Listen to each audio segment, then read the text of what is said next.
When you watch mainstream media or listen to central bankers, gold is constantly deemed to be the red-headed stepchild of the investment industry. Just that alone is unbelievable, considering that gold has been one of the best performing investments of the 21st century. On December 31st, 1999, gold closed at $290. As of today, it is trading at $1,300. That's a percentage gain in the last 16 years of 357%. Compare that to the Dow Jones, which closed the 20th century at 11,497 and currently is just above 18,000 for a gain of only 57%. If there's a business sector or financial asset class that has outperformed gold in the last 16 years, I can't think of one.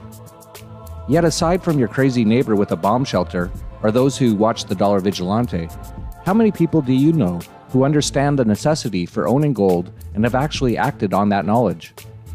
Meanwhile, central banksters like Alan Greenspan call gold a barbarous relic, and Ben Bernanke has opined that gold is not money, and the only reason central banks hold it is because of long-term tradition. And so it was with great interest, shock actually, that I came across this headline: Switzerland and Norway begin to massively accumulate precious metals mining shares.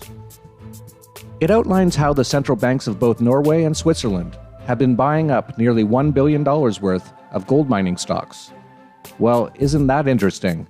The moves of these central banks are noteworthy, not for their strategies, but because they are indicative of the perilous state of the world's financial and monetary systems. Central banks have sold gold regularly over the years, probably as part of a larger propaganda campaign to convince the public that gold and silver don't matter anymore. And there's another reason I will get to later in this video. If central banks are starting to become so worried about the state of the world economy that they are willing to reverse an obvious manipulative meme, that's something to take quite seriously. For central banks to buy gold in 2016 is akin to what we have often called a Jubilee jolt, a surprise move that emphasizes the seriousness of the crisis that is now upon us.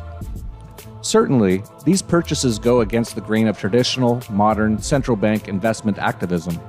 The Swiss Central Bank, for instance, campaigned against a Swiss referendum to back the franc with gold, but now seems to be far more supportive of the yellow metal.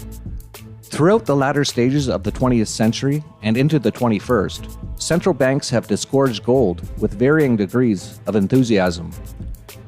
Britain managed to sell a good deal of gold at the turn of the century, near gold's all-time low against the dollar. And much more recently, Canada managed to sell the remnants of its gold stock.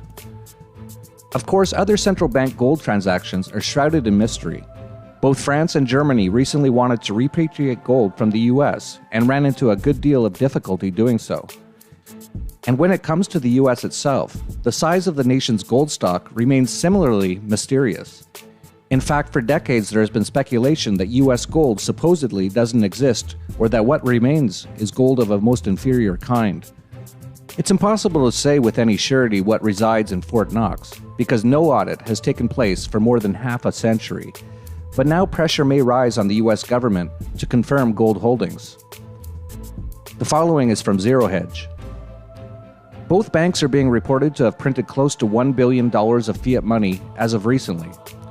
This should come as no shock to anyone, as this is all central banks know how to do, print money. What is more stunning, however, is where they immediately move these funds. You guessed it, right into precious metals. They know that the physical precious metals market is limited, tight, and scarce. They also know that if they simply printed $1 billion worth of fiat money out of thin air and moved it into physical, then they would risk blowing the market apart, sending prices potentially catapulting higher. Since they are not yet willing to face the wrath of the other central bankers around the world, they did the next best thing. They bought shares in the gold mines themselves.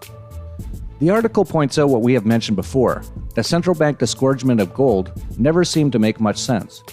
But not trusting anything that central banks do, here's the other reason I mentioned before. Maybe gold sales were in part aimed at building up the BRICS store of gold and silver.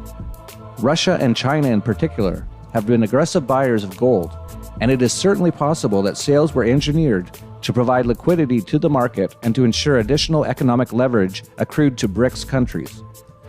In addition to China buying physical bullion, the BRICS have also made strategic moves to supersede Western commodities exchanges. Back in April, the Shanghai Gold Exchange launched a new benchmark price fix for the metal to challenge the long-established Rothschild-created benchmark in London, as well as the COMEX. China isn't the only country in Asia leveling the playing field. In July, Japan's Tocom Exchange announced a new physical market for gold, where market participants can trade gold in futures and physical at more transparent prices.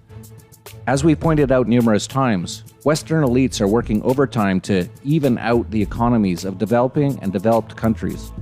In fact, this is one of the reasons for the creation of the BRICS, to make clear that there is a formalized alternative to Western economies. It should be clear to anyone who examines the position of the BRICS closely, especially China, that Western powers have played an extraordinary role in elevating the industrial might of these countries. The idea, of course, is to facilitate further globalism and eventually world government. But presumably not all central banks are eager to support this strategy at the expense of their own solvency. In other words, central banks may have been content to sell gold in the past, but now faced with an oncoming financial hurricane, they are having second thoughts, as well they should. In fact, it may have occurred to central bankers that the solvency of their own institutions has been purposely jeopardized because a global central bank will likely have little need for local and regional ones. As usual, we've been ahead of the curve and owned gold and gold stocks since 2001. The Dollar Vigilante senior analyst Ed Bugos is one of the most highly respected analysts in the entire sector. Some of the gold stocks that the central banks have been buying are the same gold stocks which Ed Bugos has been recommending in various forums since 2001, when he recognized the gold bull market began before almost anyone else. Ed is up 200% in the last year in the Dollar Vigilante premium portfolio, and many of his mining picks have generated extraordinary returns as well. You can find out more about our newsletter and our premium portfolio at dollarvigilante.com/subscribe.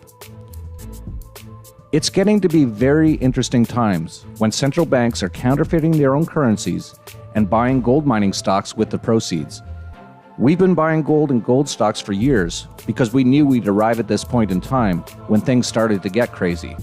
The craziness has just begun, by the way, and there's still a long way to go. We expect gold and gold stocks to be much, much higher in the next few years. But here's the bottom line. Even central bankers are now buying gold mining stocks.